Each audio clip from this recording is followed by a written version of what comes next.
After studying this module, you shall be able to understand the conceptual framework of industrial sickness, learn the legal concept of sickness, appreciate various reasons behind sickness, critically analyze the functioning of BIFR, a government agency to deal with industrial sickness, appreciation of the fact industrial sickness has emerged as a serious issue for industrial growth in view a slow process of state intervention and lack of an exit policy. We shall commence this module by studying the conceptual framework of industrial sickness. Market economy and sickness. If we accept market and competition to be natural concomitants of each other, industrial sickness appears to be a concomitant of a market economy. Competitive forces cannot work without entry and exit taking place simultaneously. While lure of making supernormal profits leads to entry, loss must induce exit. It is inevitable that outdated technologies and products which can no longer serve a market must perish. This phenomenon has been conceptualized by Schumpeter in 1942 in terms of a very well known term called creative destruction. Different concepts of sickness. However, one needs to appreciate that all sickness do not necessarily lead to death, and hence all sick enterprises do not need to exit from the market. Human sickness properly treated may restore the sufferers to the normal health, leading to his resumption of economic activity, preventing loss of output to the economy and consequent loss of income for him. The same should hold good for a sick enterprise, in particular for developing economies like ours, characterized by the existence of a vulnerable working population not protected by a social security scheme in face of unemployment. Clearly, while Schumpeter is talking about a notion of permanent sickness brought about natural operation of market forces in pursuit of efficiency and opposed to a notion of temporary sickness. On the other hand, every attempt should be made to revive a sick unit when it is possible, resorted to only when it is wholly unviable, that is permanently sick. If such a wholly unviable unit is not allowed to die, we encounter two more kinds of sicknesses, primary and secondary sickness, as pointed out by Parcel in 1989. To quote, the subsidizing and continued production of marginal firms which would normally leave the industry, that is primary sickness, further depresses the prices and leads to losses, and subsidizing of a further set of firms, which is secondary sickness, which would have been profitable had the first set been allowed to leave. Change in technology and taste may lead to permanent sickness, leading to exit of the producing unit. But if reason lie elsewhere and the malaise is treated immediately, it is mild sickness. Thus, it may be important to distinguish between temporary and permanent sickness. Legal definition of sickness. Before proceeding, one now needs to provide the statutory definition of industrial sickness. According to Companies Second Amendment Act of 2002, sick industrial company means an industrial company which has 1. The accumulated losses in any financial year equal to 50% or more of its average net worth during 4 years immediately preceding such financial year, or second, fail to repay its debts within any 3 consecutive quarters on demand made in writing for its repayment by a creditor or creditors of such company. Let us now understand the causes leading to industrial sickness. A few things need to be remembered before making an attempt to understand the causes behind industrial sickness. Sickness is an organic process in the life of industrial units. The reason behind sickness may be found within the organic process, or it may lie elsewhere, having a significant bearing on the working of the firm. In fact, reasons behind sickness may include both internal and external reasons. Narayanan in 1994 pointed out that most of the causes are interlinked. These leads us to propose a concept of vicious circle of sickness. The cost overrun leads to diversion of funds, leading to inadequate working capital, leading to low capacity underutilization, poor sales, inability to pay dues including wages on time, leading to labor unrest, production becoming even lower, working capital becoming more scarce, and a vicious cycle of sickness sets in. An analysis of the cases finally disposed of by the BIFR up to December 31, 1991 led Narayanan to comment that even though one cause may be singled out as a major reason for the sickness of a particular unit, it should not be assumed that it is the sole cause. Further, in many cases, there are 2 or 3 major causes. However, in a general treatment like ours, we are forced to refer to different reasons as distinct reasons, each one capable of leading to sicknesses on its own. But our presentation will appear less mechanical if we are able to relate the discussion to the organic process of working of an enterprise. In an interesting study, Singh in 2011 distinguished internal and external reasons of sickness originating at different points over the life cycle of the firm. The merit of the study is that it differentiates among firms with sickness on the basis of both difference in time of origin of the reason behind sickness as well as the nature of the reasons leading to sickness. 2 kinds of reasons are distinguished in the literature, internal or external.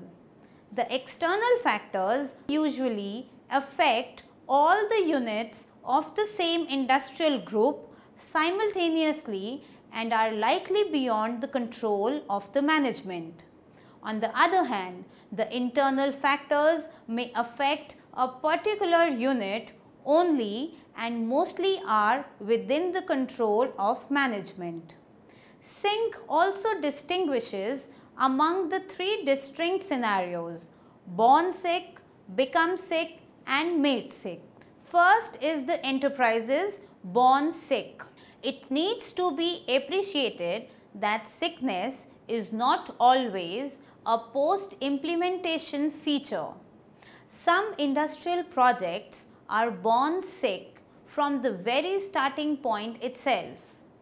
The reasons include ill-conceived projects, planning without insights and poor appraisal, incorrect choice of location and product selection, inadequate market surveys, incorrect fixed investment. It is also interesting to note that intervention by the state in the form of entry of the government owned business units under social welfare scheme mostly come in this category. Startups also fails because of disarray within the founding teams, lack of proper vision in entrepreneurs and poor execution. Clearly, the reasons behind sickness appears to be internal. However, the reasons leading to enterprises born may be external as well. This is discovered in a survey of cases finally disposed of by the BIFR up to December 31, 1991, conducted by Narayanan in 2014. Second, enterprises becoming sick. Some industrial projects may develop sickness due to internal causes. In such a situation, sickness starts at the last stage of project implementation. This occurs as a result of poor management and deliberate diversion of funds. The reasons also include wrong recruitment and faulty management policies are responsible for this. It appears that these reasons leading to sickness of the firm relate to conduct of the firm itself. However, not all enterprises develop sickness due to their conduct. If they conduct themselves in the best interest of the shareholders and generate profit for them, new entrants may enter their business in search of supernormal profit and incumbent may face losses as a result. With innovative change in management and the style, the firm may survive with or without being taken over. Otherwise, more symptoms of sickness develop and the enterprises becomes permanently sick and ultimately exit the industry. Such a process of deterioration has been very aptly analyzed by Singh in 2011. However, recession and competition are common enough reasons behind industrial sickness and hence are not specifically attended to in a discussion of industrial sickness. Third, enterprises made sick. Here, sickness is imposed upon the business units due to external causes beyond the control of the management. They are mostly attributed to the environmental factors such as sudden changes in the government policies, technological changes and macro-political, social and economic problems. A few of the reasons are clubbed in an earlier section as originating from change in the basic conditions. After an analytical discussion of the reasons leading to sickness, we refer to an analysis of the cases finally disposed of by the BIFR up to December 31, 1991, conducted by Narayanan in 2014. The study divides major causes under 4 heads. First, time and cost overruns. This is the major cause in the new units, many of which are sick from the very beginning. According to Narayanan, cost and time overruns figure as a major cause of sickness in 69 of the 472 cases. This constitutes 14.62% of total cases surveyed. Time and cost overrun leads to sickness is of various kinds. They include a huge dependence on borrowed funds, carry interest from the moment of borrowal and reluctance to use one's own funds, procedural delays by various authorities in granting licenses as compared to the other countries, and infrastructural facilities leading to a delay in the commencement of commercial production. Reliance on imported machinery is another issue. There occur delays on the part of the foreign suppliers in sending the machinery as well as helping to install it.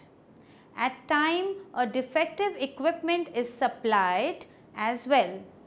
The state financial institutions, followed by all India financial institutions, delay in the sanction as well as release of funds. Some of the state financial institutions do not conduct proper appraisal to see whether the amounts asked for or sanctioned will be adequate to keep the unit going till commercial production at least is expected to start. The mismatch between the outflow of the funds from the firm to the lender in the form of the accrual of interest from day 1 and the inflow of the funds taking only after goods are produced and sold is not factored in by the lender. Second, government policy. This is the second major cause of industrial sickness, covering a little over 24% of the total cases, which may be divided into several subcategories. The most prominent category relates to delays. It includes delays in giving power connections, delays in the payments of subsidies, and so on. The second category relates to power cuts, power failures, tripling, etc. The third type leading to the industrial sickness relates to sudden ill-conceived changes in import or export policies, drastic changes in customs or excise duties, and so on. Another reason belonging to this category relates to the failure to provide infrastructural facilities in the backward areas. Third is the labor problems. As opposed to the popular notion, labor problems did not appear to be major cause in ushering of industrial sickness. It only covered 11% of the total cases surveyed by Narayanan. The study conducted by Narayanan observed that sometimes unrealistic demands are put forward to show militancy and wean away support from the rival unions. But it hastens to add that labor trouble is not a major cause of sickness, barring a few cases. Labor unrest plays a role in all cases, but this is not a cause, but a consequence of industrial sickness.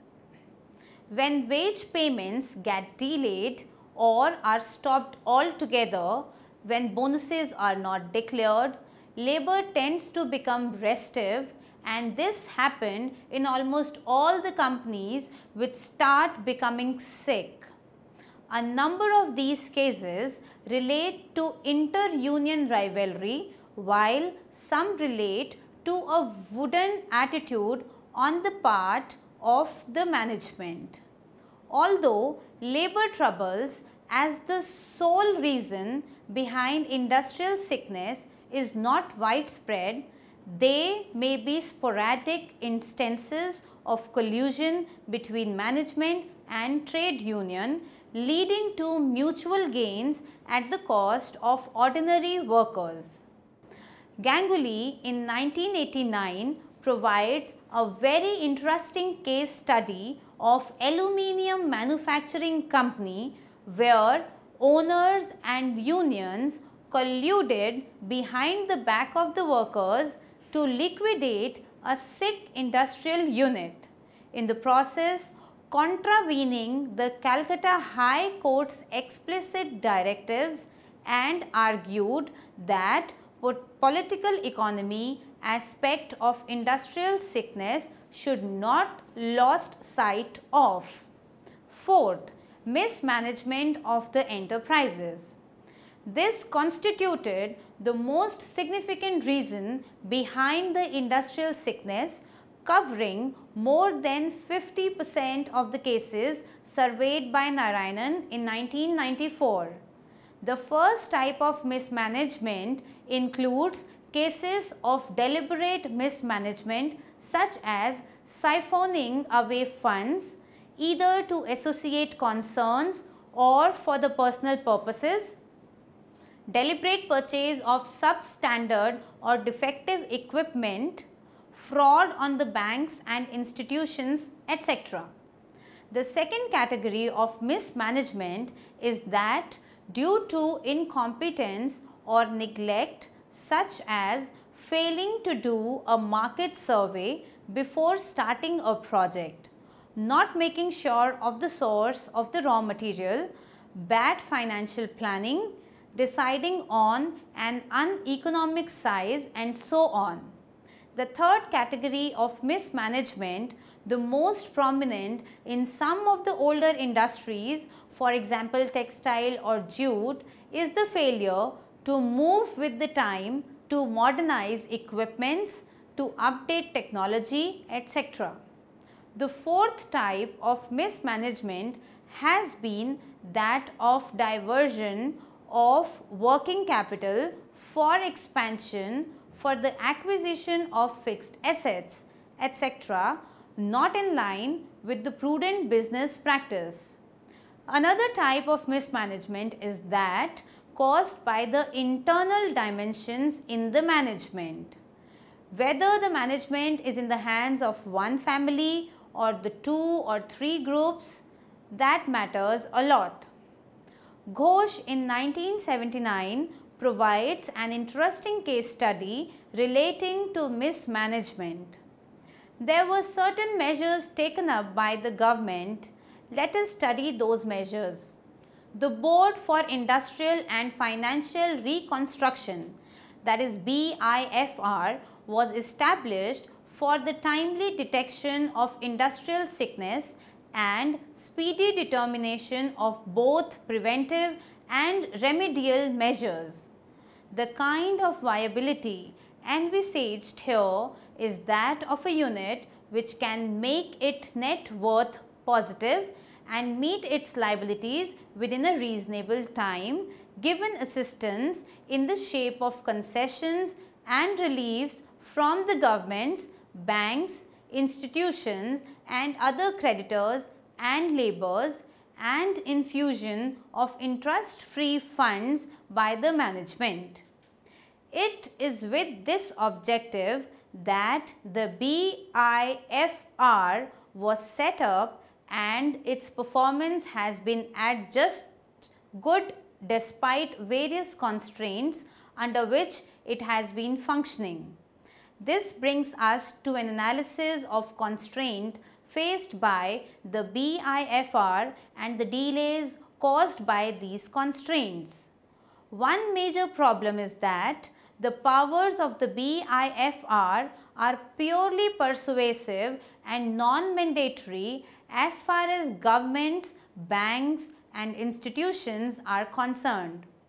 while it does not appear feasible to give mandatory powers to the BIFR, creating of the new super institution is not desirable.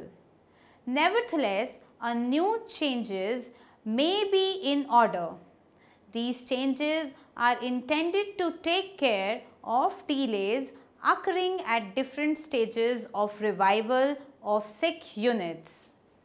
The Reserve Bank of India issued guidelines to be observed by the banks in respect of SIC industries, but the banks take their own time to react despite the fact that the concessions and relief envisaged by the BIFR in a particular case are included within these guidelines. It is suggested in the literature by Narayanan in 1994 that in all cases where the reliefs, concessions and assistance sought from the banks are within the Reserve Bank guidelines, their acceptance should be automatic. The same principle should apply in the case of the institutions both at the state level and the all India ones, though the guidelines are not binding on them. It is only in cases where the draft scheme wants to go beyond the guidelines, which happens very rarely, that a longer period for discussion should be allowed. Though even here it is necessary to have a time limit, say that of 90 days. The government emerged as the worst offenders so far as delays is concerned. Most of them have now issued policy packages for the SIC industries, and hence there is no justification for their insistence on considering each case separately. The committees set up for the purpose are in most cases manned by the overworked officials who are not endowed with requisite experience. Thus, there is no reason to assume that their judgment will be sounded than that of an expert quasi-judicial body like the BIFR. Seems fair that wherever the concessions are reliefs sought from the state governments are covered by their policy packages, their consent should be automatically assumed. The only limitation to this will come to the fore if they object in writing with specific reasons within 30 days of the circulation of the draft scheme. It is only when the reliefs sought go beyond the policy that a longer time limit of 90 days should be allowed. If no reply is received within 90 days, it should be assumed that they are not agreeable and the other measures visualized by the Act should be resorted to. The other major delay occurs in the preparation and submission of the report by the operating agency, which could be either an all India institution or a bank. The delay may occur due to non-cooperation on the part of the management, which has already been taken care of by the BIFR through its orders by fixing the time limits. Where the operating agency is a bank, delay occurs more frequently than all India institutions. This is because many of them do not possess a proper setup for the purpose of preparing rehabilitation schemes. It is suggested that all the notified banks need to create units immediately with its objective in view.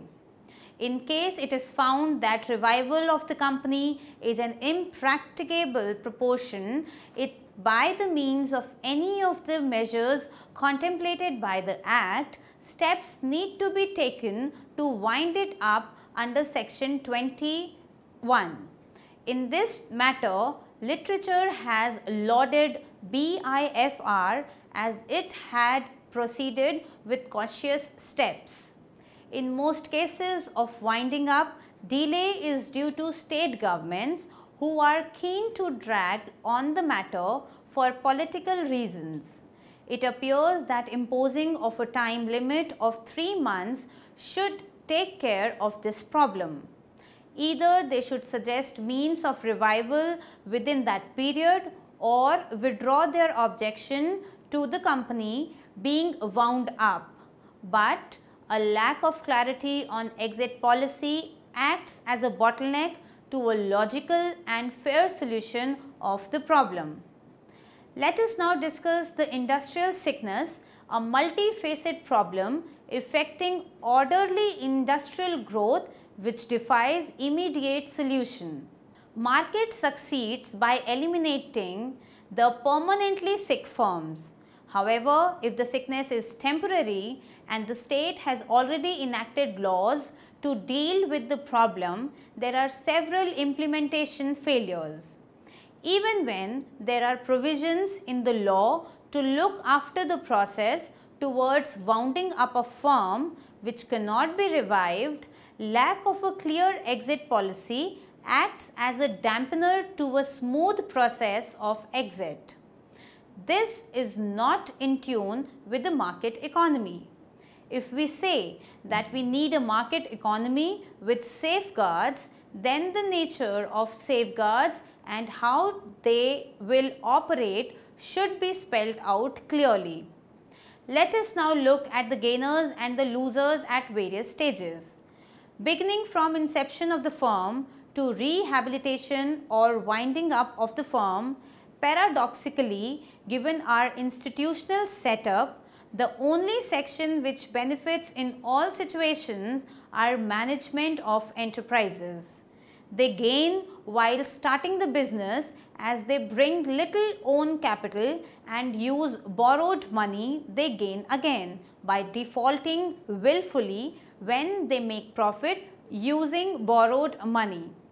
Now they gain once more while their firms are being rehabilitated with borrowed money, and we do not have data on the results of such rehabilitation attempts.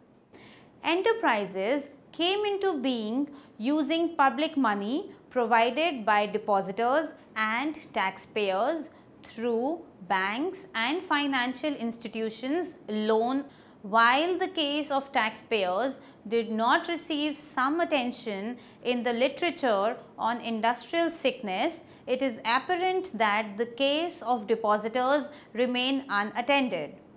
When a firm with borrowed money falls sick, financing agents loses. In such cases, bank builds up NPAs and development financial institutions face a battle for existence. In India, it is no coincidence that we have rampant problem of industrial sickness along with massive generations of NPA by the public sector banks, leading to their recapitalization again using public money on one hand and exit of the development financial institution on the other hand. It is interesting to note that the workers, laborers benefit only one stage where the firm with borrowed money operates profitably. One needs to wonder whether they deserve the tag of champions of industry. The author is not going to mince words for ruling political parties, controlling government agencies, for the villainous role in the Indian episode of industrial sickness and bleeding the economy for narrow sectorial gains. While we should castigate government institutions which complicate an already complicated problem by moving at snail's pace, and the government itself, as it does put new institutions like an exit policy in place, let us not even excuse instances, even when they may be sporadic, of collusion between management and the trade unions for having defied solution to the problem. Let us now summarize what we have studied in this module. First, there are different concepts of industrial sickness apart from a mere legal concept. Second, the reasons behind sickness may include both internal and external reasons. Third, the major causes behind the industrial sickness appears to be time and cost overruns government policies. Fourth, however, the reasons may be interrelated and the political economy aspect of industrial sickness should not be lost sight of. Fifth, there are severe problems relating to BIFR, a government agency, with regard to rehabilitation of a sick firm. In particular, lack of a clear-cut exit policy is one of them. Sixth, lastly and very significantly, industrial sickness has emerged as a multifaceted problem to orderly industrial growth defying immediate solution.